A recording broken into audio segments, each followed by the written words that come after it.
అందరికీ నమస్కారం. మీరంతా సంతోషంగా ఉన్నారు అనుకుంటా. మా కుటుంబం కానీ సంతోషంగా ఉన్నాము.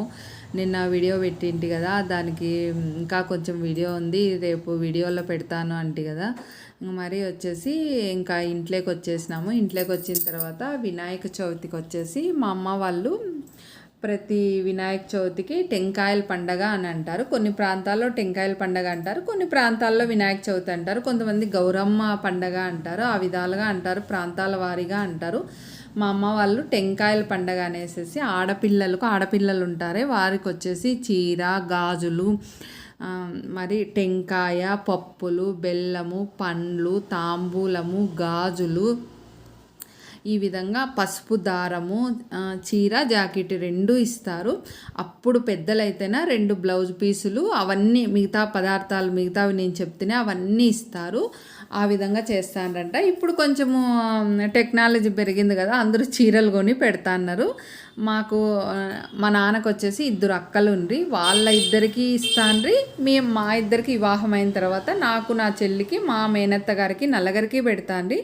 కానీ మా మేనత్త గారు ఇద్దరు చనిపోయినారు. ఇప్పుడు మాకిద్దరికి ప్రతి సంవత్సరము ఇవి పెడతారు. కానీ మా అమ్మ పుట్టినింట్లోనూ లేదు, మా అత్తగారింట్లోనూ లేదు ఇది పెట్టడము, మా చెల్లి వాళ్ళ అత్తగారింట్లోనూ లేదు.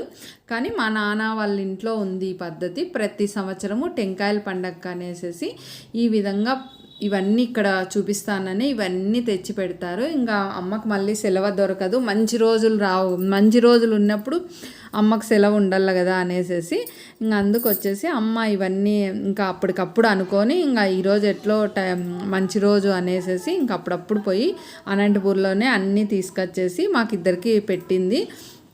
ఆ టైంకి మా శ్రీవారు లేరు, మా మరిది లేరు వీడియో తీసేకి. ఇంకా పిల్లలు కానీ అనుకూలంగా లేరు. మా చెల్లెలు కొడుకున్నాడు కానీ బయటికి వెళ్ళినాడు. ఇంకా అమ్మాయి కానీ వాళ్ళ నాన్నమ్మతో మాట్లాడుతూ కూర్చుంది. ఇంక సర్లే ఎవరో పక్కింటి పిల్లోని పిలిచి కొంచెం వీడియో తీపించుకున్నాము. ఈ విధంగా కాళ్ళకు పసుపు పట్టించేసి బాగా మొహానికి, చేతులకు అంతా పట్టించి నుదుటన కుంకుమ పెట్టేసి పుట్టినింటోళ్ళు ఈ విధంగా ఇస్తారు. అవి వచ్చేసేసి మనం ఆ చీర వచ్చేసి వినాయక చవితి రోజు కట్టుకుంటామనేసి ఆడపిల్లలకు పుట్టినింటోళ్ళు ఇస్తారు. ఈ విధంగా ఇంకా ఆ కార్యక్రమంగానే అయింది. శారీ అయితేనా ఎంత బాగుందో, నాకు రెడ్ అన్న, గ్రీన్ అన్న, సరస్వతి కలర్ అన్న, ఎల్లో అన్న చాలా ఇష్టము. రెడ్, గ్రీను చాలా బాగుంది. చూపిస్తాలేండి ఎప్పుడన్నా వీలైనప్పుడు శారీ అంతా మీకు ఇప్పి చూపిస్తాను. చాలా బాగుంది, నాకైతే చాలా బాగా నచ్చింది. ఈ విధంగా అమ్మ అన్నీ పెట్టేసిన తర్వాత ఇంకా అన్నీ మాకు ఇద్దరికి ఒళ్ళో పెట్టేసింది. ఇంకా ఎవరెవరి ఇళ్ళకు ఇంకా భోంచేసుకొని సాయంత్రం కానీ ఇంకా 3:30 దాకా ఉన్నాంలేండి. 3:30కి అంతా ఇంకా అన్నీ ఇచ్చేసిన తర్వాత అమ్మ ఇంకా ఎవరి ఇళ్ళకు వాళ్ళు బయలుదేరినాము. లేదనుకో ఇంకా అమ్మతో పాటు నేను పోయి, అమ్మ కొడిబియ్యం పెట్టింది కదా చెల్లి, అందుకు అమ్మ వాళ్ళ ఇంట్లో ఇడిచిపెట్టి రావాల్సింది వచ్చు. కానీ నాన్న వచ్చినాడు కాబట్టి నాన్న పిలుచుకో, ఎవరన్నా కానీ మా ప్రాంతంలో ఒడిబియ్యం పెడితే ఒంటరిగా పంపించము, ఎవరో ఒకరు తోడు వెళ్ళి వాళ్ళ ఇంట్లో వదిలిపెట్టి వస్తాము. ఇంకా నాన్న వచ్చినాడు అనేసి నాన్న అమ్మ ఇద్దరు కలిసిపోతారులే అనేసి ఇంకా మా శ్రీవారు నేను వెళ్ళింటాం కదా, మా ఇంటికి నేను వెళ్ళినాను. ఇంకా అమ్మాయికి ఇంకా స్నానం చేసి మళ్ళీ దేవాలయంలోకి ఆ అమ్మ కానీ ఇంకా గుళ్ళేకి మళ్ళీ సాయంత్రం పోవాలి కదా. సోమవారం రోజు ఇది రాఘవేంద్ర స్వామి ఆరాధన కదా. నేను గురువుల్లో కొలిసే గురువు రాఘవేంద్ర స్వామి. మా ఇంట్లో రాఘవేంద్ర స్వామి పూజ నిన్న ఈ విధంగా చేసుకున్నాను. స్వామికి గంధం అలంకరించేసి కుంకుమ పెట్టేసి, కొంతమంది వచ్చేసి కుంకుమ పెట్టకూడదు రాఘవేంద్ర స్వామికి, గురువులకు అంటారు. ఏమో కుంకుమ పెట్టేది అలవాట, నేను ఆ విధంగా అలంకరించుకుంటాను. మళ్ళీ మల్లెపూలు, తులసి, మళ్ళీ వచ్చేసి అది కలర్ డేరా పువ్వు, చామంతి పువ్వు అంటారు కలరు. ఆ విధంగా ఆ పుష్పాలతోనూ మల్లెలతో అర్చన చేసుకున్న స్వామిని ఆ విధంగా ఆరాధన చేసుకొని పూజ చేసుకొని దేవాలయానికి కానీ వెళ్ళినాను. నేను వీడియో తీస్తాను, కరెంటు పోయింది. కరెంటు వెలుగు లేనప్పుడు కానీ దీపాల కాంతిలో భగవంతుడు ఎంతో బాగా కనిపిస్తాడంట. అప్పుడు చూడాలంట ఒక్కసారన్నా భగవంతుడిని అంటారు కదా పెద్దలు చెప్పింది. నాకు అప్పుడు గుర్తొచ్చింది ఈ వీడియో చూస్తా అంటే.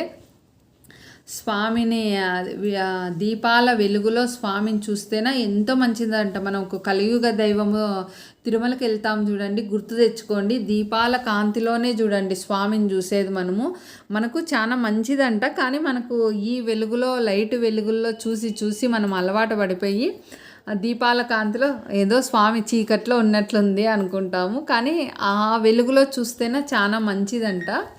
ఇది వచ్చేసేసి సోమవారం ఉదయాన్నే ఈ పచ్చడి వచ్చేసి రైస్లోకి బాగుంటుంది, దోశకి చపాతీకి కానీ బాగుంటుంది, పరోటాకి కానీ బాగుంటుంది. ఏమేమి వేసినానంటే ఫస్ట్ స్టవ్ వెలిగించేసినాను, దాని ఇనపాది కడాయి పెట్టేసేసి ఫస్ట్ పల్లీలు బాగా వేయించుకున్నాను. తర్వాత కొంచెం ఆయిల్ వేసి పచ్చిమిర్చి వేసేసినాను. పచ్చిమిర్చి బాగా వేగిన తర్వాత పచ్చి కొబ్బరి ఒక చిప్ప అంతా పెద్ద చిప్ప వేసేసినాను కట్ చేసి. అది కానీ బాగా వేయించేసి చింతపండు కడిగి చింతపండు వేసేసినాను. కొంచెము మరి వచ్చేసి వెల్లుల్లి అన్నీ వేయించుకున్నాను. కొత్తిమీర వచ్చేసి మిక్సీ జార్లోకి వేసేసి ఇంకా రాళ్ళు ఉప్పు వేసేసి కొంచెం జీలకర్ర వేసి కొత్తిమీర వేయించుకోకుండా మిక్సీ జార్లోకి వేసుకొని మిక్సీ పట్టుకున్నా. కొంచెము ఇంగువగానే వేసుకున్నా నేను. పోపు పెట్టుకున్నప్పుడు ఇంగు వేసుకోవచ్చు పోపు పెట్టుకుండే వాళ్ళు. నేను పోపు పెట్టుకోను కాబట్టి పచ్చళ్ళకు నేను చాలా తక్కువ లేండి, ఎవరన్నా ఇంటికి వచ్చినా పిల్లలున్నా నేను పోపు పెడతాను. లేదనుకో మాకిద్దరికి అంటేనా నేను పోపు చాలా తక్కువ పెట్టేది, ఎందుకులే ఆయిల్ అనేసి ఆయిల్తో నేను పెట్టాను. ఈ విధంగా ఇంగు వేసేసి ఇంక మిక్సీ పట్టుకుంటే ఏందది పల్లి కొబ్బరి పచ్చడి. ఇంకా రోట్లో నూరుకున్నామంటే భలే టేస్టీగా ఉంటుంది, కానీ మనకు రోట్లో నూరే శక్తి లేదు. ఏదో చిన్న చిన్నవంటే అట్లా నూరుతాను. రోల్ అయితే బాగుంది మా రోలు, కానీ నూరే శక్తి అయితే నా దగ్గర లేదు.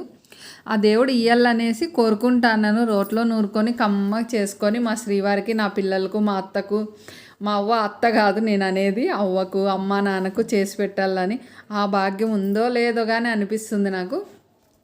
మరి వచ్చేసి ఇది ప్రసాదం చూపిస్తాననే సిరిడి, మళ్ళీ వచ్చేసి సిగసింగ్పూరు సినిమాత్ముడు ఉన్నాడు చూడండి, సినిమాత్ముడు ఉన్నారే సిగసింగ్పూరు, మళ్ళీ మంత్రాలయము, మళ్ళీ మురిడి, మళ్ళీ కసాపురము, అక్కడ అన్ని దేవస్థానాలు అన్నిటికీ పోయినారంట. ప్రసాదం తెచ్చిచ్చినాడు.